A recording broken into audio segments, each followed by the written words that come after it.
Welcome to Co-op Radio 102.7 FM CFRO. This is Monday Brown Bagger. The date is July 20th, 2009. My name is Reginald Angus Argue. Before I get to introduce our guest for today, I'd like to thank Jeff and Diana Jewell, who are fellow hosts for Monday Brown Bagger also. They're going to be letting me sit in for them for the next couple of shows. So I'll be able to bring more guests to you on this date and also on the 10th of August. But with that said, I would now like to introduce our guest. He is a webmaster and a GCN radio host for What Really Happened. His name is Michael Rivero.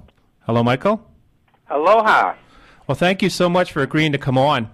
The first point I wanted to get to, a long time ago I was told by someone that AIDS was man-made, and if you take a look at Ebola, the West Nile virus, which basically existed over in Egypt and also in the 30s and then appeared in New York in the 1990s, and you get the bird flu and also SARS.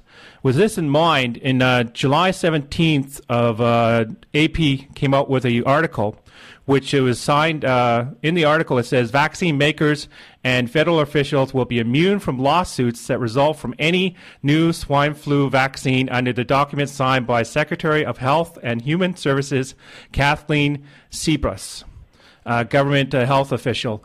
And what happened was in 1976, when they came out with a mandatory vaccine for swine flu at that time, over 40 million Americans were forced to take it. Thousands ended up sick.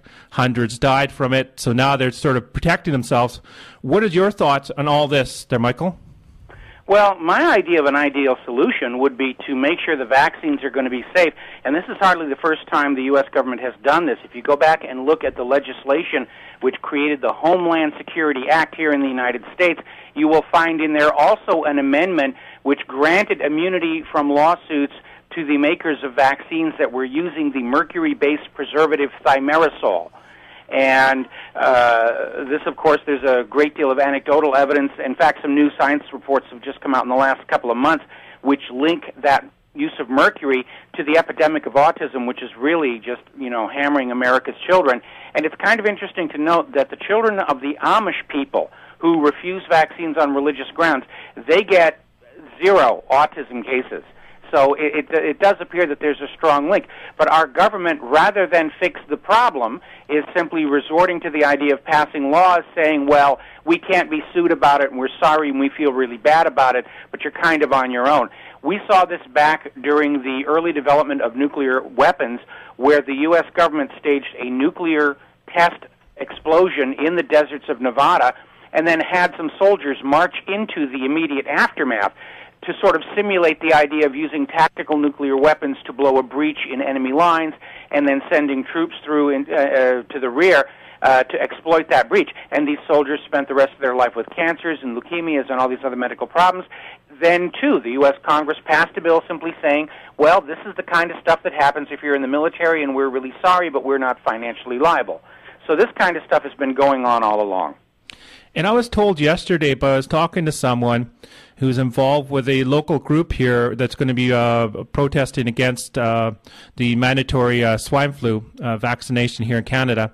And he was talking about Ritalin, and he said Ritalin, and if you combine the chemicals of Diet Coke and Ritalin, it will cause problems with your brain. And the amazing thing, my wife and I, we spent almost 5 years in Las Vegas, Nevada, of all places, end of September 2001, right up to middle of September 2006. And it was big time. A lot of the teachers down there were pushing Ritalin on these students, saying, oh, you have ADD, so you have to take the drugs. And at the same time, they also had a lot of people hooked on Diet Coke because a lot of people weren't drinking coffee and they didn't want to drink regular pop in that. So what have you heard about the fact that this Ritalin mixed with basically other, let's say, Diet Coke and other stuff, what kind of problems does it cause? I am not aware of a specific issue with the mixing of these two chemicals, which doesn't mean that there isn't one. I'm just not aware of it. I do know that something we're running on our website just today, it turns out that the high fructose corn syrup, which is a mainstay of the non-diet sodas, apparently interferes with your memory. And we've reported earlier about how high fructose corn syrup can aggravate a tendency toward hypoglycemia because it triggers a tremendous insulin reaction and yet doesn't provide enough sugar for the insulin to be metabolized. And so as a result, you will get these sugar crashes coming from this concoction. So there's definitely an issue there. As for the Ritalin itself and all of these other associated medications to treat attention deficit disorder, which is the modern fancy technical term for my teacher is boring me, there have been quite a few contraindications here. Very poor impulse control leading to some suicides and some very violent behaviors. And after it's all over, the surviving kids are saying, I don't know why I was doing what I was doing. It just seemed like an incredibly wonderful idea at the time. So these things are very, very dangerous. And one of the stories we covered about a week ago is in relation to SSRIs, the selective serotonin reuptake inhibitors, these antidepressant drugs.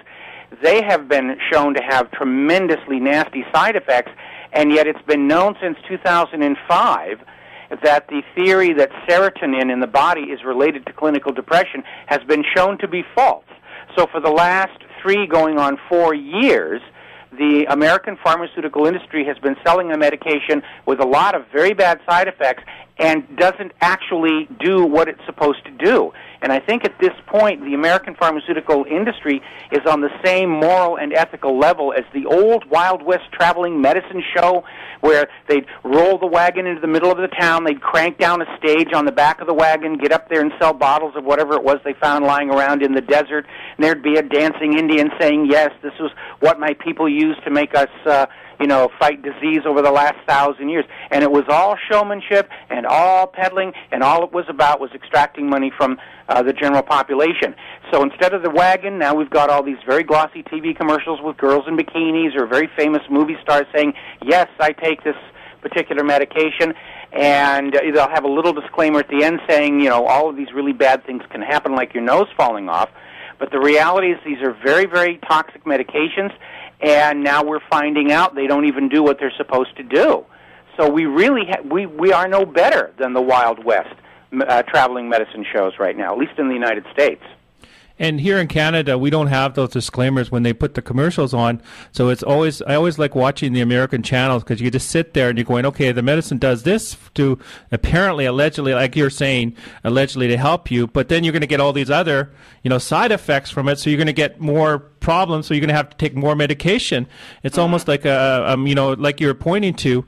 At the same time, recently I came across an article, and this was from the Prison Planet, and it talked about the President Obama's top science and technology advisor, John P. Holred, co-authored a 1977 book which he advocated the formation of a planetary regime that would use a global police force to enforce totalitarian measures of population control, including forced abortions, mass sterilization programs conducted via food and water supplies, as well as mandatory body implants that would prevent couples from having children. I mean, that right there, to me, that sounds like it's coming out of 1984, and at the same time, I feel like it's being pulled from a book that Hitler himself, Nazi Germany, would be putting out for the public to read.